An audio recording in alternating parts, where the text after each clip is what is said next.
Général Emballage, le métier du carton, l'art de l'emballage. Porté par Radio M, soutenu par Général Emballage, Doing DZ, l'émission de ceux qui entreprennent.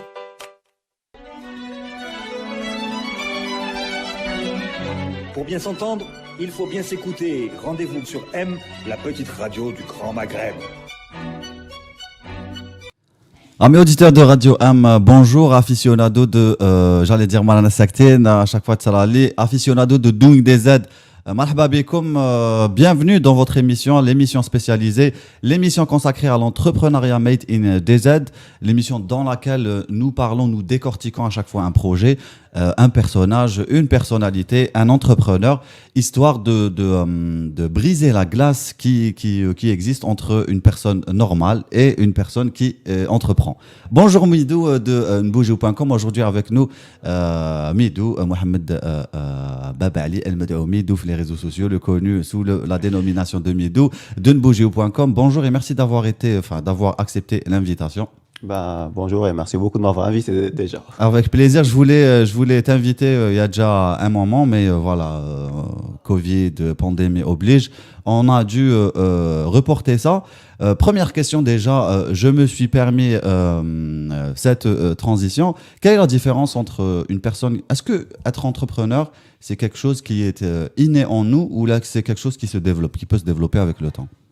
Je pense que l'entrepreneuriat, c'est un truc inné, je pense. Mais après, il faut aimer surtout. Parce que entreprendre, c'est faire des sacrifices, vivre le risque. Voilà, c'est beaucoup de risques. C'est beaucoup de risques parce que quitter du jour au lendemain son boulot, surtout si on avait une vie stable, oui. Pour aller entreprendre, du jour au lendemain, on n'a pas de salaire stable, on peut peut-être bosser 1 année jusqu'à 2 ans à ne pas avoir de salaire. C'est ça, en fait, c'est cette période de flottement qui fait le risque. C'est vraiment le grand risque. Après, une fois que la machine est lancée, ça roule. Est-ce qu'il faut être confiant dans son projet ou est-ce que il faut se lancer sur le tas parce qu'il y a beaucoup de personnes qui réussissent, enfin des modèles, des CEO à l'étranger, en Europe, aux États-Unis, surtout le modèle américain, de la Silicon Valley et tout, où il y a une énorme gestion de risque. Est-ce qu'il faut avoir dès le départ un projet solide ou est-ce qu'il faut se lancer et apprendre sur le tas? Il y a 2 écoles en fait. Oui. En fait, on n'est pas obligé de réussir le premier projet parce qu'il y a beaucoup de personnes qui ont fait 2-3 projets avant de réussir le bon projet. Oui. Donc, avoir un échec ou 2, c'est pas vraiment une problématique. Si quelqu'un veut vraiment entreprendre et être entrepreneur, c'est pas un frein. Avant de lancer sur Nboujou, j'ai déjà travaillé sur un projet. Bon, là, j'ai quitté le projet, mais le projet est déjà en cours et il marche depuis quelques années. C'était Super. le site Android DZ. Oui. Donc, c'est un projet qu'on avait lancé avec des amis et tout. Oui. Donc, il marche super bien. Moi, j'ai dû quitter pour des raisons plus professionnelles. Oui. Parce que je voulais prendre un autre chemin. En dehors de tout ça, j'avais trouvé un boulot. Je voulais avoir un peu plus d'expérience dans le monde du travail. Oui. Mais voilà.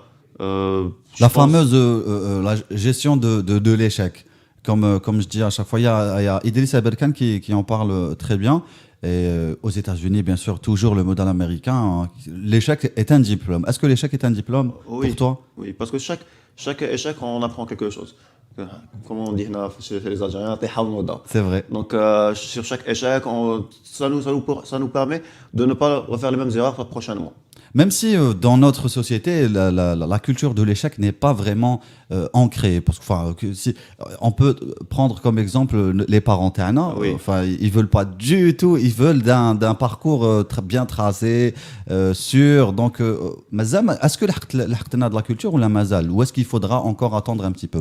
Je pense peut-être pour la prochaine génération future, parce que bon, si je prends le cas de mes parents ou oui. Ceux d'avant, généralement, ils veulent vraiment que leur fils ait une carrière stable, oui. Avoir un poste de cadre quelque part, tout ça.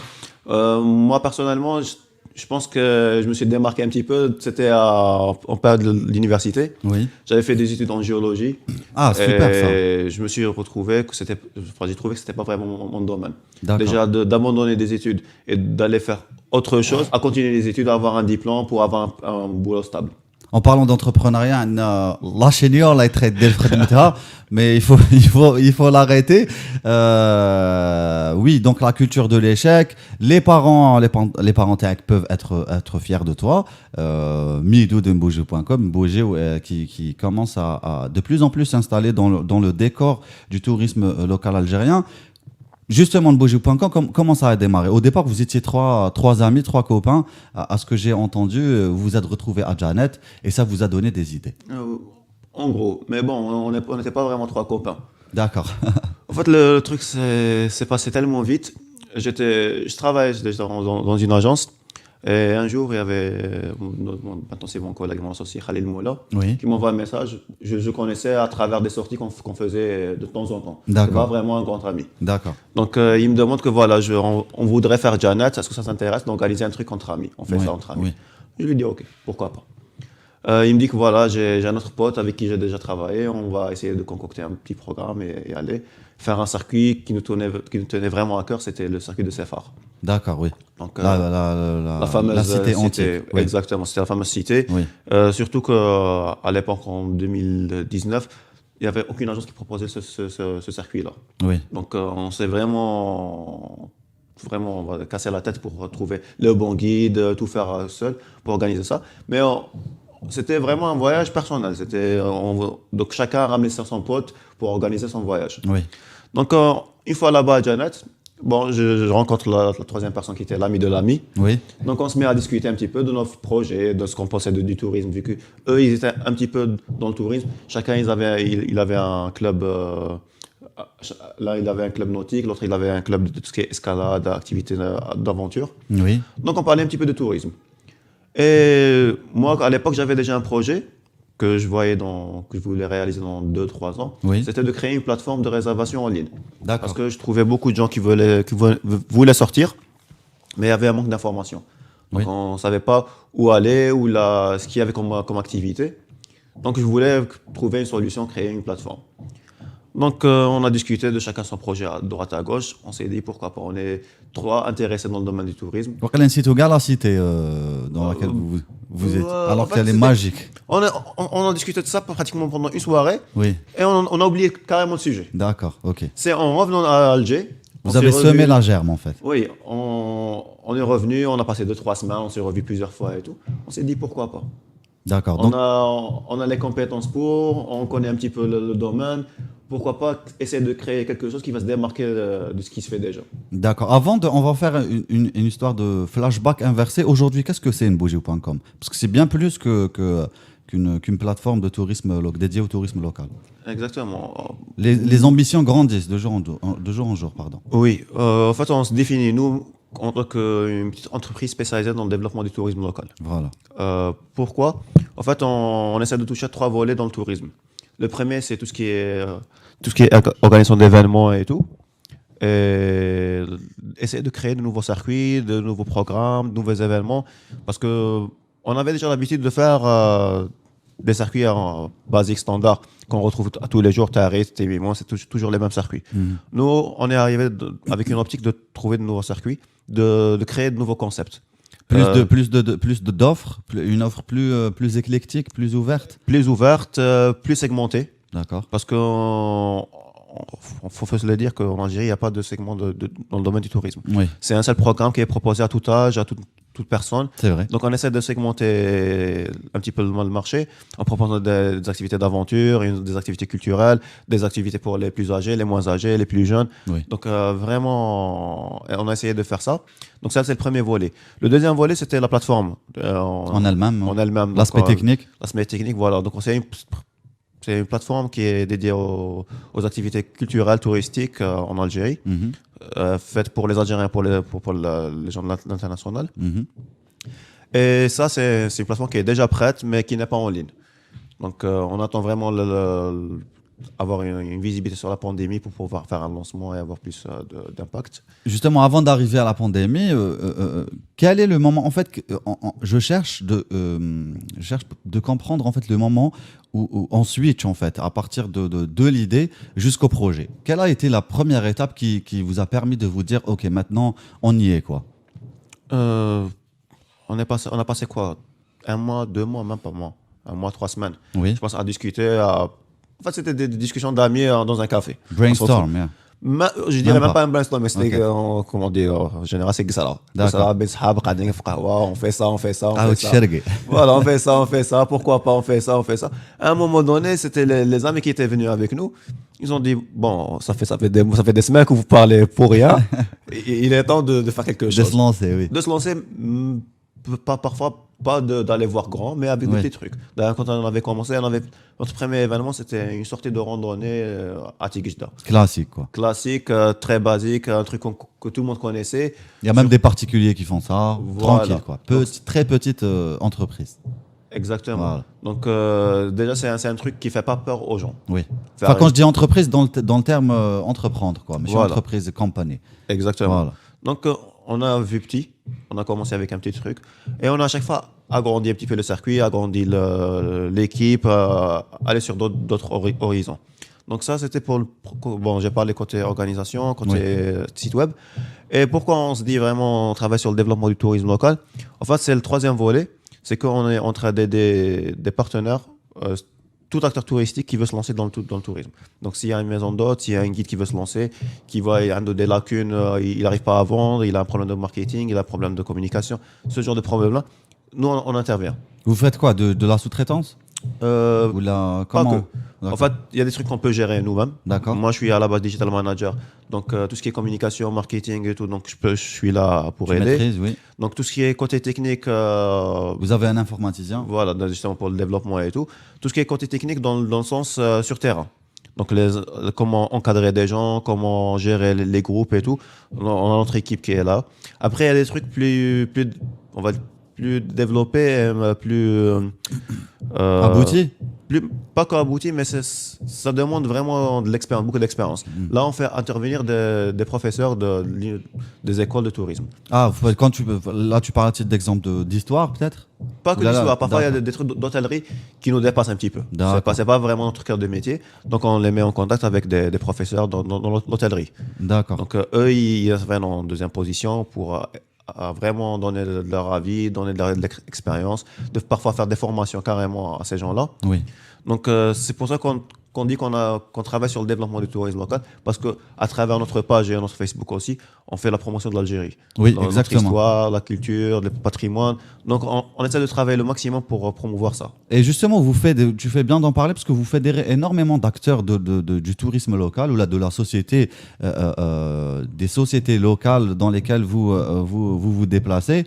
Vous avez plein de partenaires. Bon, Exactement. une trentaine. Maintenant, c'est beaucoup plus, je pense. On sait même, enfin, est-ce que c'est possible même de comptabiliser ces partenaires? Parce que comme la restauration, l'hôtellerie, combien de partenaires vous avez aujourd'hui? Pour vous donner un chiffre exact, je peux pas On vous peut donner. pas. Je peux vous dire qu'on est présent sur 33 wilayas. D'accord. Pour pas vous dire, parce que avec un petit programme tout simple, on va prendre l'exemple de Georgianet. Oui.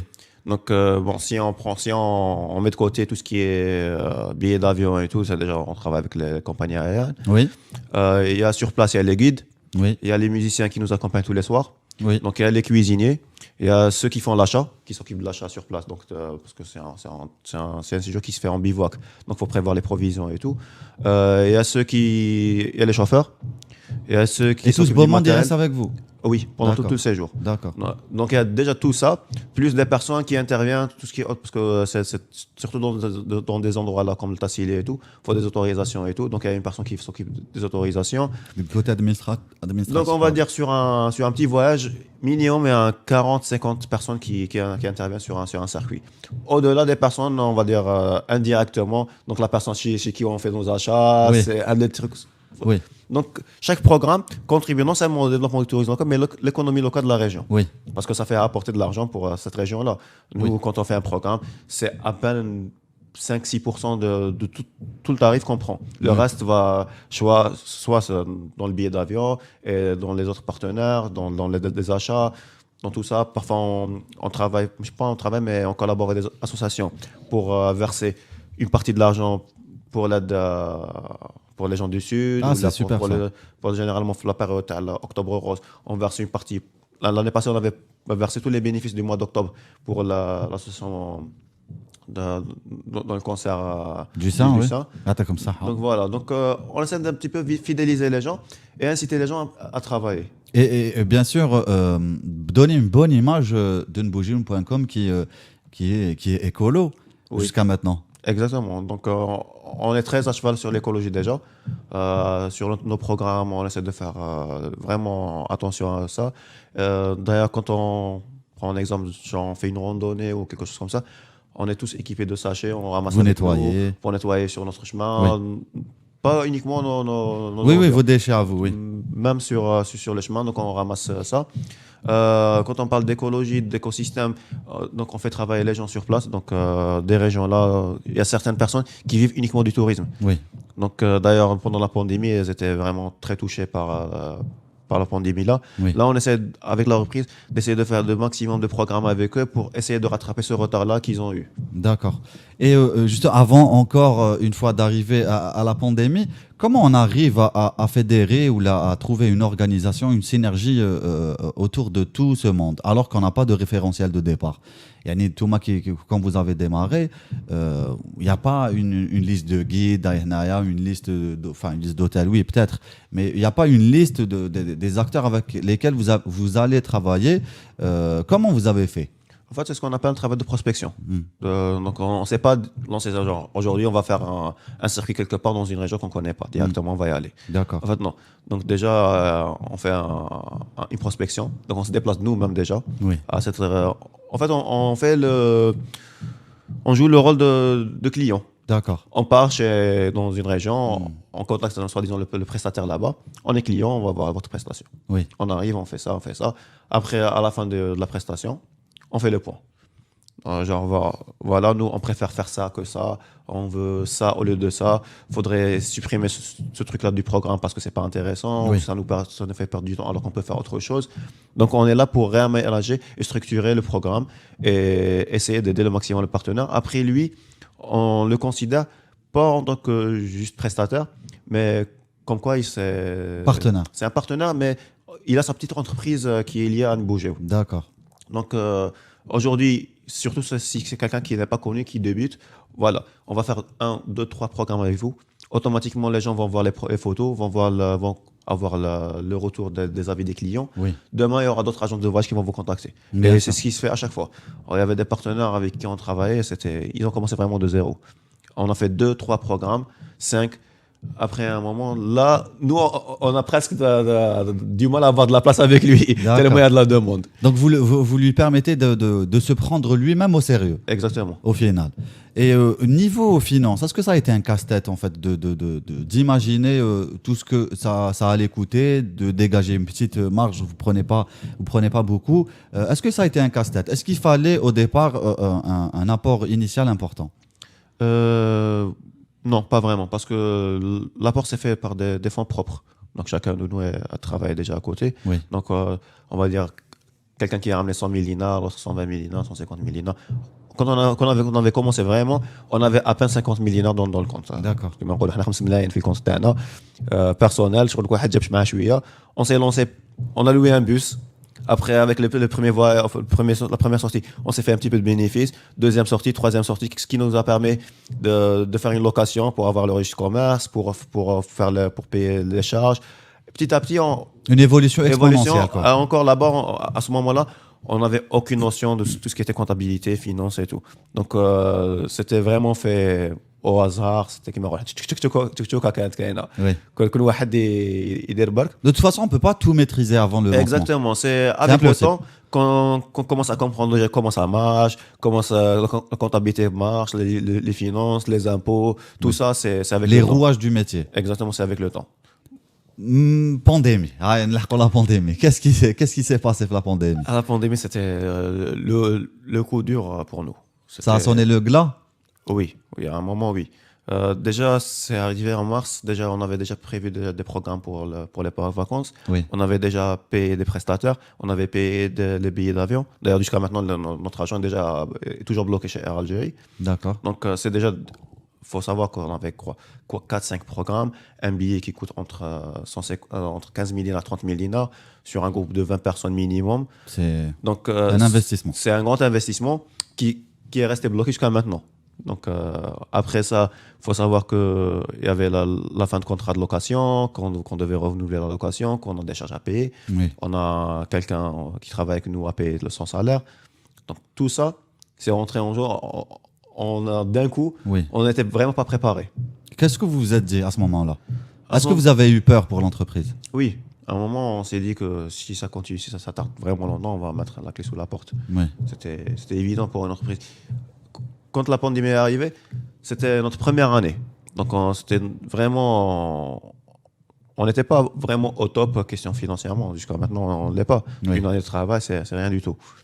Donc, on s'est dit, bon, c'est le moment, le premier mois, le deuxième mois, on s'est dit, bon, ça va tarder. Oui. Faut trouver des solutions. Quelles ont été les solutions trouvées?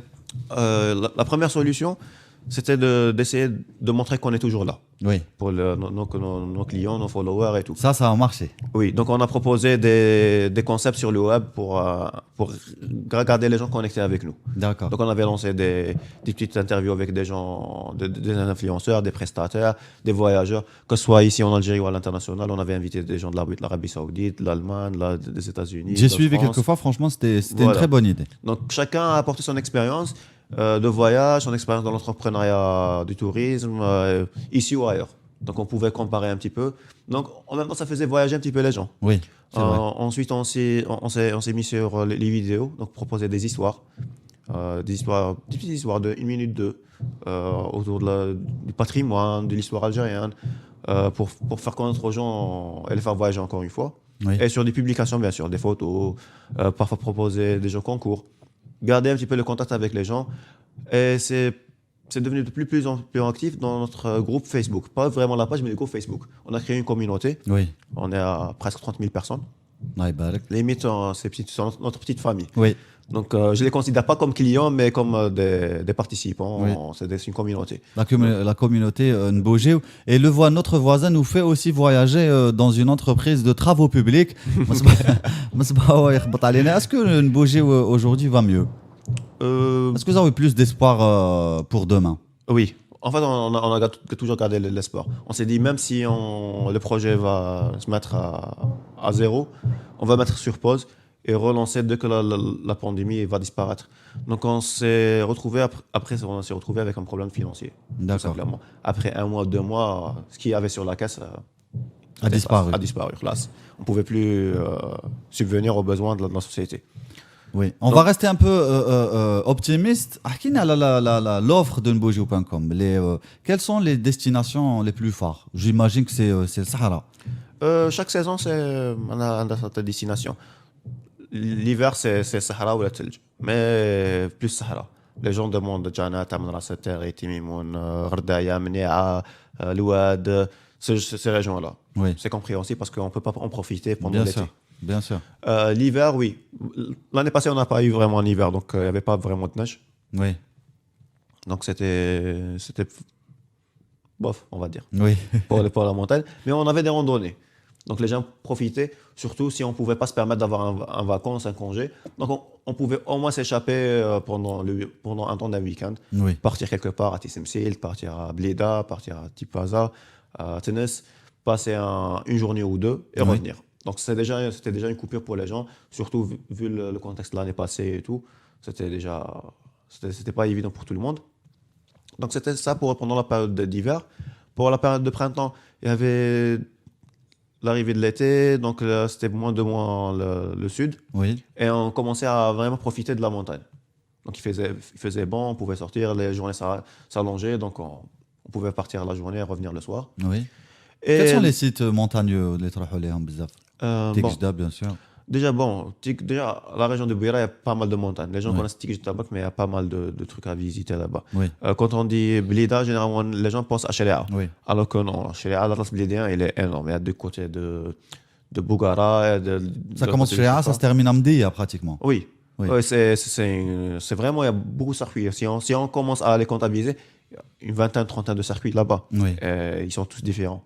Donc à Tipaza, la même chose. Donc on a un côté du Tipaza, on a un côté de Chenois. Déjà sur la région, les environs d'Alger, on a une centaine de circuits facilement à faire. Oui, Donc si on fait chaque semaine un circuit, ça prendra plus d'une année pour faire tous les circuits. c'est vrai. Est-ce que vous avez aujourd'hui une visibilité par rapport aux sorties de demain, yani, aux sorties de la crise pandémique? Est-ce qu'on a une visibilité aujourd'hui? Oui et non. Oui et non. On dépend vraiment De la reprise? pas de la reprise, mais des indications de l'État. Oui, Parce qu'il y a une ouverture, puis refermeture, Oui. ouverture, refermeture.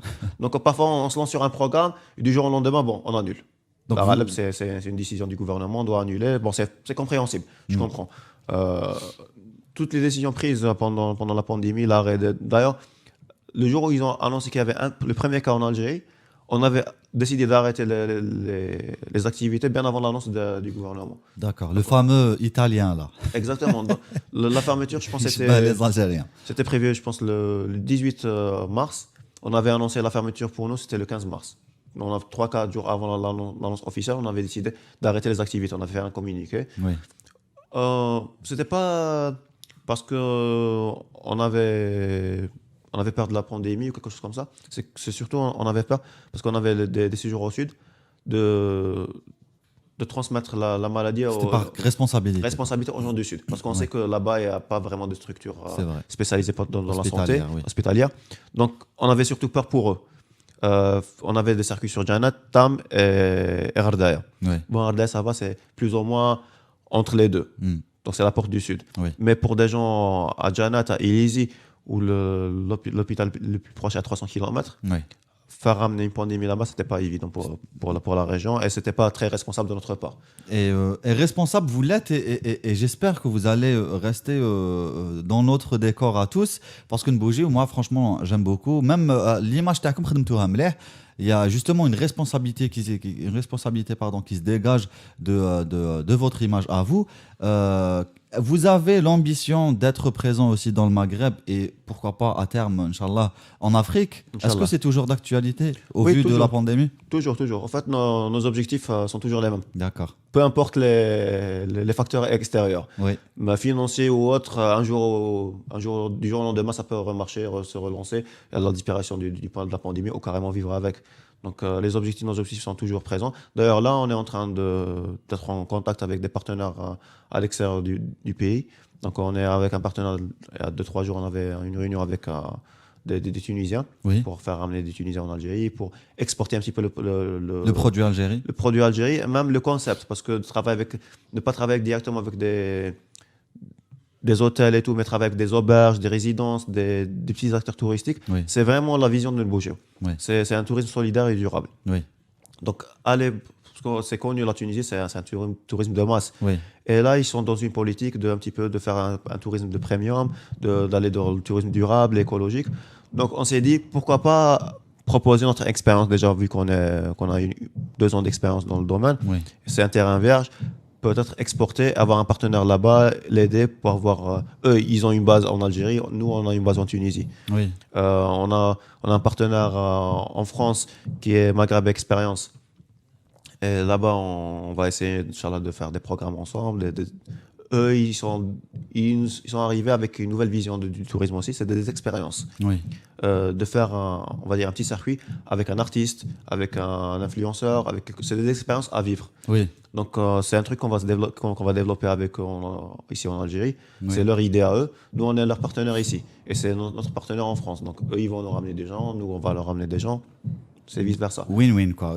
Win-win situation. Et peut-être que ça, au final, ça sera un mal pour un bien, comme on dit, parce qu'il risquerait d'y avoir un boom de consommation. Après, parce qu'on a été tellement En manque de sortie. en manque de sortie, que peut-être votre secteur connaîtrait un boom.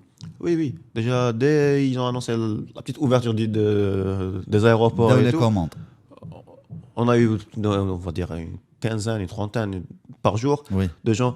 C'est quoi le programme au sud? C'est quoi Oui. le programme pour les réveillons? C'est quoi le programme pour janvier? Donc, Oui. les gens sont vraiment friands ils sont vraiment, on va dire, assoiffés de voyage en ce moment. Et je le suis aussi, on l'est tous. J'espère que Nbouger reprendra. J'espère Inch'Allah. que tous on reprendra nos vies. On arrive au terme de cette belle émission. Est-ce que tu as un dernier mot à dire à nos amis téléspectateurs aficionados de Doing des aides? Je vais y arriver. En ce moment, Aux entrepreneurs peut-être en herbe qui ont peur de se lancer, surtout en ce moment. j'ai deux messages. Le premier, c'est pour les entrepreneurs. Le deuxième, c'est pour le grand public. D'accord. Le premier, pour les entrepreneurs, faut se lancer. Faut pas avoir peur, surtout si on est jeune. Si on n'a pas beaucoup de responsabilités, si on est aussi célibataire, on n'a pas d'enfants, on n'a pas de grandes responsabilités, engagement. Oui. Avoir une expérience d'entrepreneuriat, c'est toujours un plus, c'est toujours un bon truc pour le CV, même si on échoue. Oui. Parce que on arrive à comprendre des trucs, avoir de l'expérience dans un domaine qu'on maîtrise pas, qu'on oui. maîtrisait pas, même pas. J'avais aucune idée de ce que c'était la comptabilité, la finance. Ça nous donne Jusqu'à maintenant. aussi une connaissance sur nous-mêmes. Exactement, nos limites. Parfois, on est à bout de souffle, mais on se surpasse, on se challenge à chaque fois. Donc, on se découvre. Oui. On en est grandi, quoi, à la fin. Exactement. Il y a toujours du bon à tirer de l'expérience. Le deuxième point, c'est au grand public. C'est que, vu la pandémie, tout le monde souffre de cette pandémie, surtout les petits commerces. Oui. C'est de vraiment soutenir ces petits commerces et de consommer chez eux. Pas forcément chez nous. Ça peut être un atelier de couture, ça peut être un bijoutier de l'artisanat, ça peut être un artisan, ça peut être pas mal de choses. C'est des personnes qui n'ont pas un grand budget déjà de base, qui n'ont pas peut-être une grande caisse Oui. et qui dépendent des gens, donc de la consommation des gens. S'ils avaient des partenaires à droite, à gauche, parfois des partenaires, il y a beaucoup d'agences de voyage qui ont fermé carrément leur business. Oui. Il y a beaucoup de commerces carrément qui ont fermé. Oui. Donc, faut être solidaire avec ces gens-là. Bien sûr. C'est tout.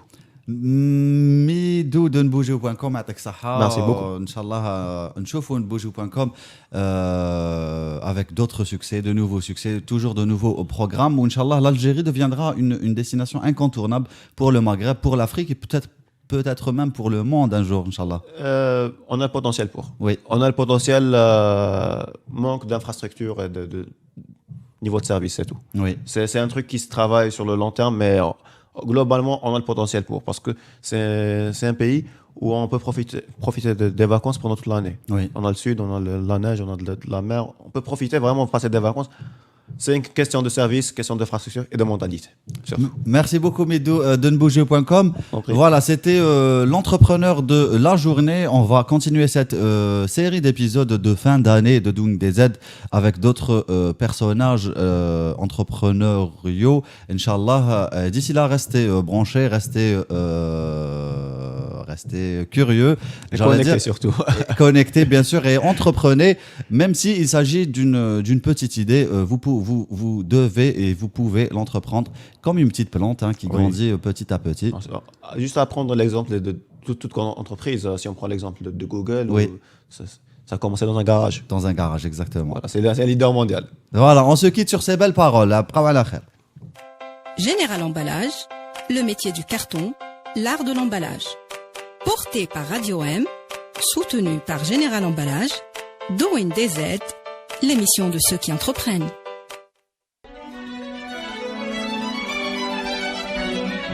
Pour bien s'entendre, il faut bien s'écouter. Rendez-vous sur M, la petite radio du Grand Maghreb.